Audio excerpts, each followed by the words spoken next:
कभी सोचा है कि कोई नई भाषा सीखना इतना मुश्किल क्यों लगता है?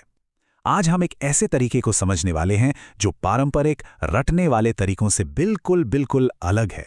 तो चलिए शुरू करते हैं। ये सुनकर शायद यकीन ना हो, पर यह सच है। 99% बोली जाने वाली अंग्रेजी समझने के लिए सिर्फ 3000 शब्द जानने की जरूरत होती है। तो फिर सवाल यह है कि हम सब सालों तक मुश्किल ग्रामर के नियम और लंबी लंबी वर्ड लिस्ट क्यों रटते रहते हैं? हम में से कई लोगों ने देखिए महंगे ट्यूटर्स और बोरिंग क्लासरूम वाले तरीकों को आजमाया है, और नतीजा ज्यादातर अनुभव यही रहा है कि ये ना सिर्फ बहुत धीमे होते हैं बल्कि अक्सर हमारे हाथ निराशा ही लगती है। तो देखिए, एक तरफ है नियमों और रटने पर टिका वो पारंपरिक तरीका, और दूसरी तरफ है ये प्राकृतिक तरीका जो भाषा सीखने को एक मजेदार और आसान अनुभव बनाता है, बिल्कुल वैसे ही जैसे कोई बच्चा खेल खेल में अपनी मातृभाषा सीख लेता है। तो सीखने की इस धीमी प्रक्रिया का हल क्या है? इसका जवाब देखिए कहीं बाहर नहीं है, बल्कि हमारे दिमाग के काम करने के तरीके में ही छिपा हुआ है। यहां पर जो सबसे जरूरी चीज है वो है कॉम्प्रिहेंसिबल इनपुट। सुनने में ये एक बड़ा साइंटिफिक शब्द लगता है, लेकिन इसका मतलब बहुत ही आसान है।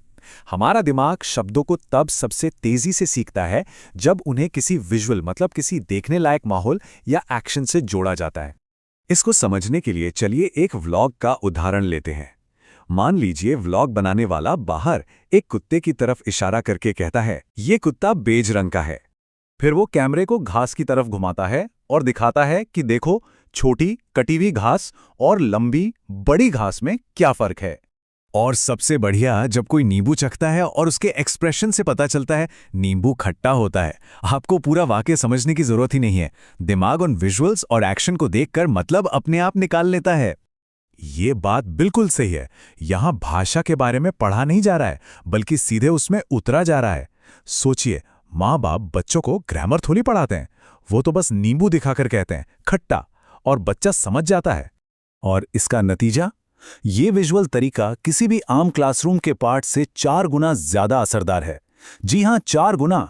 सिर्फ 10 से 15 मिनट का ऐसा व्लॉग 1 घंटे की क्लास के बराबर हो सकता है, क्योंकि दिमाग अपने आप उस नई भाषा में सोचना शुरू कर देता है। ठीक है, तो ये कॉम्प्रिहेंसिबल इनपुट का सिद्धांत तो हमें समझ आ गया, पर सवाल ये है कि कोई इसे अपनी रोज की जिंदगी में इस्तेमाल कैसे करे। तो चलिए अब उस 3 स्टेप फॉर्मूले पर चलते हैं जो इसे मुमकिन बनाता है। ये फॉर्मूला 3 बहुत आसान स्टेप्स पे बना है। पहला, व्लॉग्स के जरिए भाषा में डूबना और उसकी नकल करना। दूसरा, आर्टिफिशियल इंटेलिजेंस की मदद से प्रैक्टिस करना। और तीसरा, स्पेस्ड रेपिटेशन सिस्टम से जो भी सीखा है उसे पक्का करना।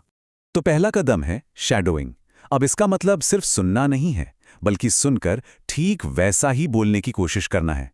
इससे होता क्या है कि हमारे मुंह और गले की मांसपेशियों को नई भाषा की ध्वनियों को बोलने की आदत पड़ती है, और ये पुराने लहजे को तोड़कर एक नई मसल मेमोरी बनाता है।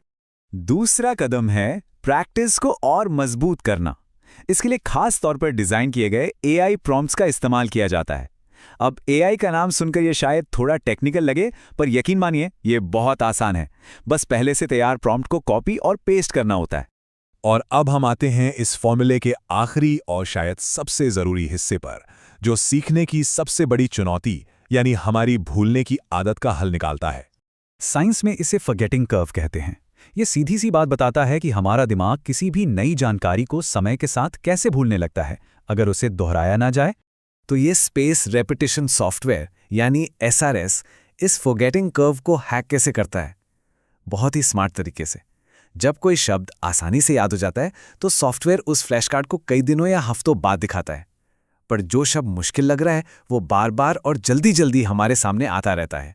इससे ये तय हो जाता है कि हम किसी शब्द को ठीक उसी समय दोहराएं जब दिमाग उसे भूलने वाला हो, और नतीजा, नए शब्द हमारी शॉर्ट टर्म मेमोरी से निकलकर लॉन्ग टर्म मेमोरी में छप जाते हैं, जहां वे महीनों और सालों तक याद रहते हैं।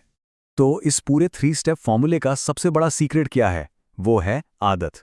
जब रोजाना व्लॉग देखना, शैडोइंग करना और फ्लैश कार्ड्स को रिव्यू करना एक आसान आदत बन जाता है, तो सीखना कभी बोझ नहीं लगता। अब जाते जाते एक बड़े सवाल पर गौर करते हैं। ये तरीका सिर्फ भाषा सीखने तक ही सीमित नहीं है, ये असल में सीखने की पूरी प्रक्रिया को ही बदल सकता है।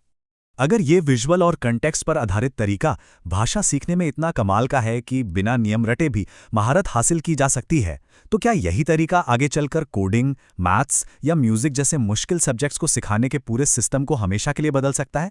ये सोचने वाली बात है ना? शायद भविष्य में हमें भारी भरकम किताबें रटने की जरूरत ही ना पड़े।